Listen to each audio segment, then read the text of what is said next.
Let me try and ask a question here. Clementine, do you hate men? No, of course I don't hate men. What I mean, an absurd, reductive question. Well, why would did you why tweet? would you think that Well, was hang an on, because I'm interesting about to line follow of up. They hate you. questioning, Piers? Why in 2020 did you tweet the coronavirus isn't killing men fast enough? I tweeted that in 2020 as a misguided tweet, but it was actually much of a part of a longer Misguided tweet. thread. Coronavirus isn't killing men fast enough. You say you don't hate men. I apologize for it. The coronavirus isn't killing men fast enough. Wow. What a statement to make. And this is not her once and only time saying it either. Prior to this post, she said, Clementine, was that the only time you've tweeted that you want all men to be killed? Yes, why don't you just say what you want to say? No, I'm just asking you a question. Have you tweeted No, previously? I have tweeted prior to that. Kill all men as a joke. As a joke, right? I have. As a joke. So Very you funny. quite Very regularly funny think joke. it's funny to say that men should be No, killed? I don't quite regularly. There's two examples that you can think of. Yeah, you don't hate men, but you did tweet kill all men, and then you tweeted the coronavirus isn't killing men fast enough. kill all men. I don't care if she said it as a joke or not. You don't say something like that. The truth is that feminism doesn't just want to kill all men. They also want to kill all women too. But unfortunately, feminists are just too ego-driven, too lustful, too drunk stupid on power to realize it. If you wasn't always sure about what the feminist agenda was really about, well, now you know. Clementine Ford is an Australian feminist writer, and guess what her latest book is called? It's called I Don't, The Case Against Marriage. If you didn't know, the destruction of marriage is feminism's latest goal. They want to completely and utterly destroy marriage. No wonder why she's a single mother. She's living up to her feminist aspirations, which is to destroy the nuclear family. Did Clementine Ford mean it? Or was she just playing around? Jesus Christ says, you will know them by their fruits. So what are the fruits of feminism? Well, let's have a look.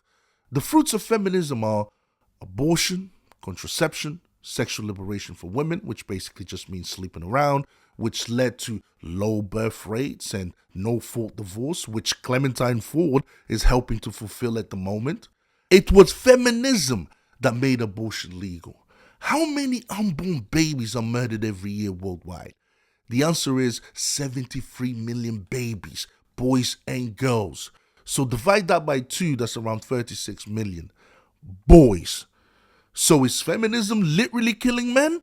The answer is yes. 36 million boys. So does feminism want men to literally die?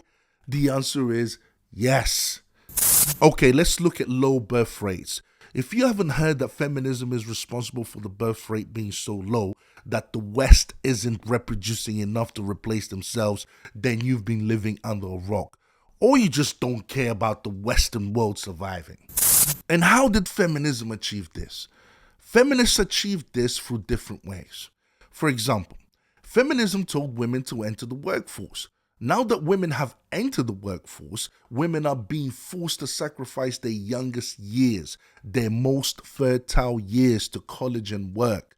By the time they reach their 30s and want to settle down and have a family, it's too late because high-risk pregnancy starts at 35 years old for women. I mean, by the age of 30, a woman loses 90% of her eggs. How many babies do you really think you will have as a 30-year-old woman? This is one of the biggest contributing reasons for why the birth rate has declined so much. I mean, by 2030, over 55% of women are predicted to be childless and single. Another reason is the legalization of contraception and abortion, and the feminist social movement calling for women to be sexually liberated in the 70s during the sex revolution. And also, women are the most attractive to men between the ages of 18 and 25.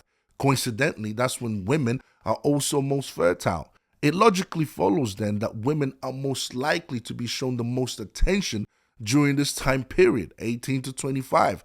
This means the likelihood of a woman remaining a virgin during her most attractive years in environments like colleges and work is literally slim to none. And as we all know, men don't find women with promiscuous past attractive to settle down with. The more promiscuous a woman's past is, the less attractive to a man she is. And there's good reasons for that. Things like trauma bonding, oxytocin, less likely to be loyal. Trust me, there's good reasons.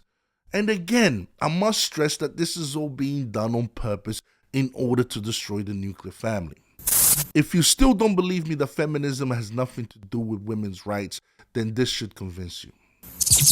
I have a question for you, Clementine. It's a very simple question, but I think it'll be an interesting question to ask you. What is a woman? Piers, I'm not going down the path of debating trans women with you. I didn't mention trans women. I asked you what a woman is. Okay, I'll tell you. I know that because this is your tactic. This is what you do. What is a woman? I'll tell you what a woman is. It shouldn't be controversial. I'll tell you what a woman is. A woman is someone who has at least at one point in her life felt scared of a man. She doesn't even know what a woman is. Her definition of what a woman is a person who has at some point in her life felt scared of a man. What? By that definition, every man that at some point in their life felt scared of another man is a woman. Isn't she a feminist? Isn't she supposed to be fighting for women's rights? How are you going to fight for women's rights when you don't even know what a woman is? Believe me, people, feminism has nothing to do with helping women in the right direction. Every right that feminism has fought for has only contributed to the humiliation, degradation, and destruction of women. How does telling women to sleep around, don't get married, kill their babies, and hate the very gender that helps you survive be good for women? Tell me, please. Anyways, so what's the solution? The solution is to compare what feminists like Clementine Ford teach to what Jesus Christ teaches. And then to ask yourself as a woman, which one is right? Feminism teaches women to sleep around, to be promiscuous. They teach women to be single mothers, to murder babies in the womb, to not get married, and to clearly not know what a woman is. Whereas Jesus Christ teaches that women shouldn't be promiscuous. They should value their bodies. Women should get married and stay married for life and have families. Women should not kill their own babies in the womb. Women should not be single for life.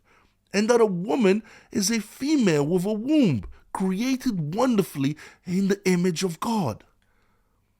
How different is that from feminism? Big difference, isn't it? Exactly. You tell me which one you prefer. Anyways, guys, I hope you enjoyed the reaction.